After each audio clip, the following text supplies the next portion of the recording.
chez Bergson, il y a bien une introduction à l'idée d'extase phénoménologique qu'on retrouvera beaucoup plus tard. Et à vrai dire, ils ont beau, pour des tas de raisons, avoir repoussé largement Bergson, Sartre et Merleau-Ponty reconnaîtront ensuite dans leur âge mûr tout ce qu'ils doivent, non seulement à Husserl et à Heidegger, mais aussi à la pensée bergsonienne. Merleau-Ponty spécialement, mais Sartre aussi, de manière plus discrète, mais il le reconnaîtra. La vie elle-même, donc, que signifie-t-elle et d'où vient-elle? C'est une question que Bergson se pose dans l'œuvre de 1907. On a vu qu'elle signifie une marche contrariée à la création. Mais, et là nous arrivons à notre sujet, peut-on approcher d'une manière ou d'une autre sa racine, la racine de la vie? Ce que l'on nomme, si vous voulez, dans la tradition occidentale de la pensée, héritée à la fois des Grecs et du judéo-christianisme, ce que l'on nomme Dieu, ou la vie absolue.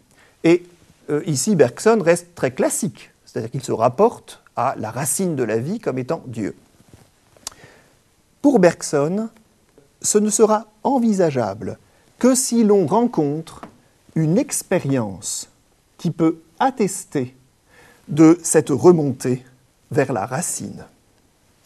Donc, en d'autres termes, vous l'avez compris, Bergson écarte résolument toute construction de la pensée, toute élaboration conceptuelle de Dieu, et donc tous les efforts philosophiques qui ont constitué à poser Dieu à partir d'une élaboration conceptuelle toujours plus raffinée, et finalement poser en Dieu l'idée des idées, l'idée des principes, à partir de laquelle toutes les autres idées se comprennent.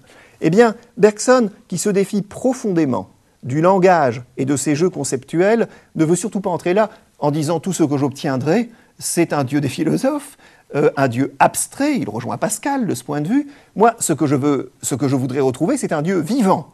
Mais comment? Alors, au fond, par les mystiques. C'est pour ça que les mystiques entrent en scène, au fond, dans la pensée bergsonienne. Lorsque Bergson se pose le problème de Dieu, auquel il était seulement arrivé au terme de l'évolution créatrice, il se dit, bon, tous les élans vitaux qui strient l'univers à travers tous ces systèmes solaires, tous les élans vitaux doivent bien avoir une racine commune de production. Et cette racine commune, c'est peut-être ce que l'on nomme Dieu. Mais que puis-je en dire? Eh bien, à partir de ce que la biologie me montre, peut m'apprendre, rien, strictement rien. Si je peux dire quelque chose, ce sera peut-être, à partir du témoignage des mystiques.